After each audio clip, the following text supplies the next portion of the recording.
ফুটন্ত গরম জলে কলগেট দিয়ে দেখেছেন কি হয়? ফুটন্ত গরম জলে কলগেট দিয়ে অসাধারণ কিছু কাজ কিন্তু আপনারা করে নিতে পারবেন। যে কাজ আপনারা করতে ঘন্টার পর ঘন্টা লেগে যায়। ঘন্টার পর ঘন্টা লেগে যাওয়া কাজ আপনারা কিন্তু এই ফুটন্ত গরম জলে কলগেট দিয়ে কিন্তু মিনিটের মধ্যে করে নিতে পারবেন। তা সেরকমই কিছু টিপস শেয়ার করব। আশা করছি টিপসগুলো আপনাদের অনেকটা কাজে আসবে। তা চলুন চলে যাই প্রথম টিপসে। তা দেখুন এখানে আমি নিয়ে নিচ্ছি একটা প্যান। আর প্যানে দিয়ে দিচ্ছি 1 বাটি মতো জল। তা জলটা দিয়ে আমি এখানে কিন্তু গ্যাসে বসিয়ে দিয়েছি। আর গ্যাসটা কিন্তু আমি অন করে দিলাম। এটা যখন ফুটবে তখন এতে আমি দিয়ে দেবো কলগেট। কলগেট কিন্তু আমাদের প্রত্যেকের বাড়িতে থাকে। আর এই কলগেট আমরা কিন্তু দাঁত মাজার কাজে ইউজ করি। কিন্তু দাঁত মাজা ছাড়া এই কলগেট দিয়ে যে অসাধারণ কিছু কাজ করে নেওয়া যায় আমরা হয়তো অনেকে জানি না। তা সেরকম কিছু টিপস কিন্তু আমি আজকে ভিডিওতে শেয়ার করব। তা দেখুন এখানে কিন্তু জলটা আমার ফুটে গেছে। এভাবে যখন জলটা ফুটবে তখন আপনারা কি করবেন, নিয়ে নেবেন কলগেট। কলগেট নিয়ে আপনারা এতে অল্প একটু কলগেট মানে 2 চামচের মতো কলগেট কিন্তু দিয়ে দেবেন। তো দেখুন এখানে কিন্তু আমি 2 চামচের মতো কলগেট কিন্তু দিয়ে দিলাম। দেওয়ার পর এটা আমি একটা চামচ দিয়ে একটু কিন্তু এর সঙ্গে ভালোভাবে মিশিয়ে দেবো।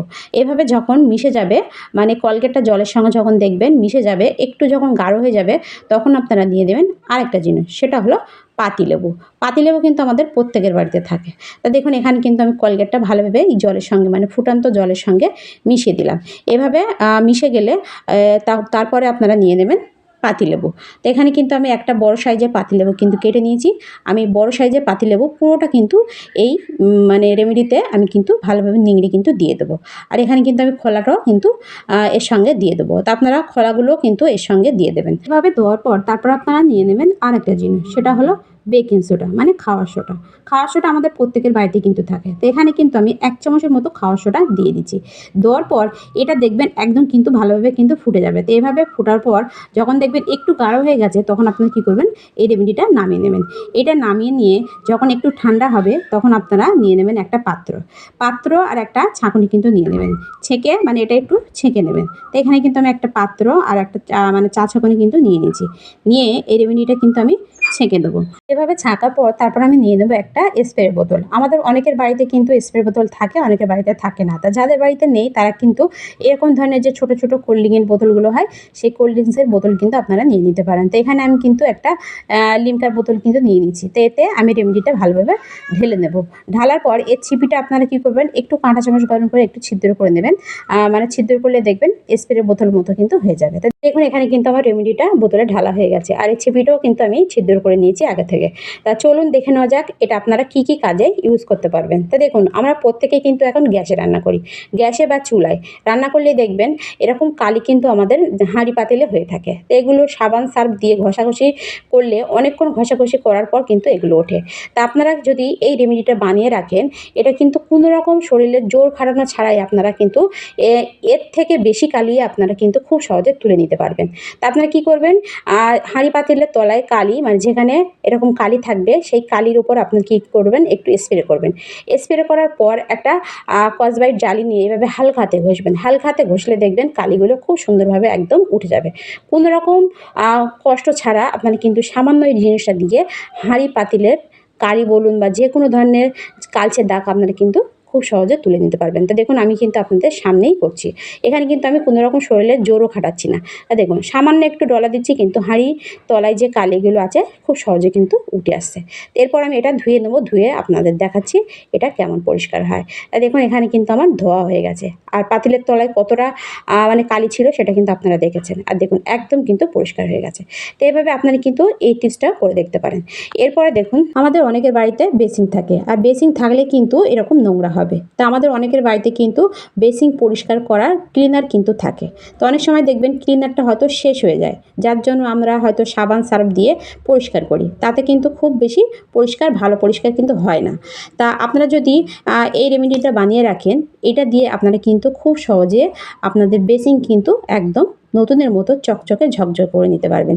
ক্লিনার দিয়ে পরিষ্কার করলে যেমন পরিষ্কার হয় সেরকমই কিন্তু খুব সহজে এই বেসিন সামান্য জিনিসটা দিয়ে আপনারা পরিষ্কার করতে পারবেন। তো দেখুন এখানে কিন্তু আমি একটু স্প্রে করেছি। স্প্রে করার সঙ্গে সঙ্গে এটা আমি একটু ঘষে নিয়েছি। এরপর আমি ভালোভাবে একটু একটা জালি দিয়ে ঘষে নেব। ঘষে নিয়ে এটা ধুয়ে আমি আপনাদের দেখাচ্ছি এটা কেমন পরিষ্কার হয়। তারপরে দেখুন এখানে কিন্তু আমার বেসিনটা ঘষা হয়ে গেছে। আর আমি জল দিয়ে ধুয়ে আমি আপনাদের দেখাচ্ছি এটা কেমন পরিষ্কার হয়। তা দেখুন বেসিনটা কিন্তু একদম পরিষ্কার চকচকে ঝকঝকে হয়ে গেছে। এখানে কিন্তু কোনো রকম ক্লিনার বা সাবান সার্ফ কিন্তু আমি ইউজ করিনি। কোনো রকম সাবান সার্ফ ছাড়া আপনারা কিন্তু এই পদ্ধতিতে বেসিন কিন্তু পরিষ্কার করে নিতে পারেন। তো এরপরে চলে যাবো আমি আরেকটা টিপসে। তা দেখুন আমাদের প্রত্যেকের বাড়ির বাচ্চারা দেখবেন এরকম আমাদের ফ্লোরের উপর বা মেঝের উপর দেখবেন এরকম পেনের কালি কিন্তু ফেলে বা পেনের দাগ দেয়। তো এটা কিন্তু আমরা ঘষাঘষি করেও কিন্তু এই পেনের কালি ফ্লোরের উপর থেকে কিন্তু তুলতে পারি না। তাই এইভাবে আপনারা কিন্তু খুব সহজে তুলে নিতে পারবেন কোনো রকম ঘষাঘষি ছাড়া।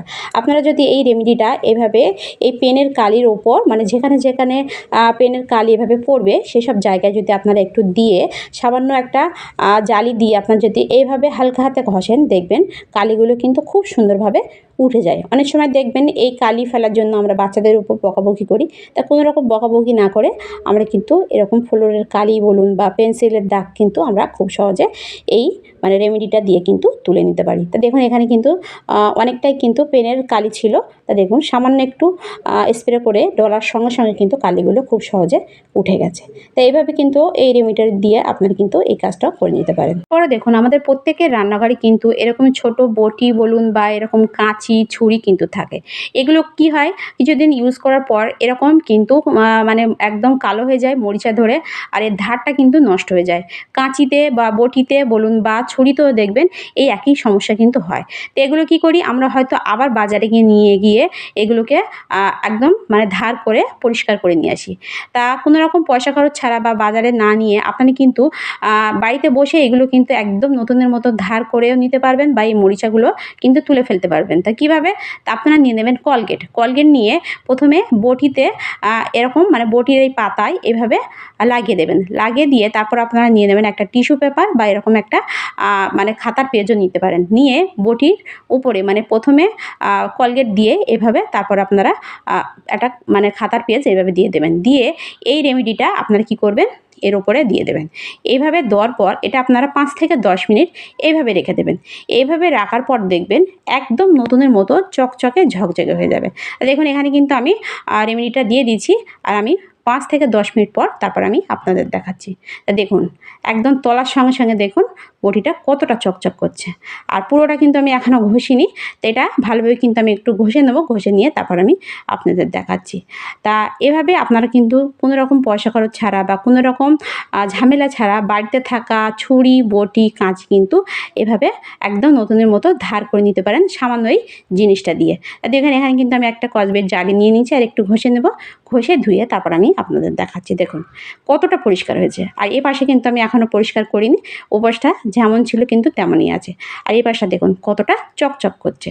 তো এভাবে আপনারা কিন্তু এই রেমেডিটা দিয়ে এই টিপসটাও করে দেখতে পারেন। এরপরে চলে যাবো আমি আরেকটা টিপসে। তা দেখুন আমাদের প্রত্যেকের বাড়িতে আমরা কিন্তু এখন প্রত্যেকেই গ্যাসে রান্না করি। তাই গ্যাসে রান্নার সময় একটা সমস্যা হয় কি দেখবেন তরকারি তেল মশলা পড়ে আমাদের গ্যাসের এই চুলাগুলো এরকম নোংরা হয়। তা আমাদের প্রত্যেকের বাড়িতে হয়তো ক্লিনার থাকে না বা থাকলেও অনেক সময় দেখবেন শেষ হয়ে যায়। তা এটা শেষ হয়ে গেলে আমরা হয়তো সাবান সার্ফ দিয়ে এটা পরিষ্কার করি। তা কোনো রকম সাবান সার্ফ ছাড়া বা ক্লিনার ছাড়া আপনারা কিন্তু বাড়িতে থাকা এই কলগেট দিয়ে খুব সুন্দরভাবে পরিষ্কার করে নিতে পারেন। তা কীভাবে?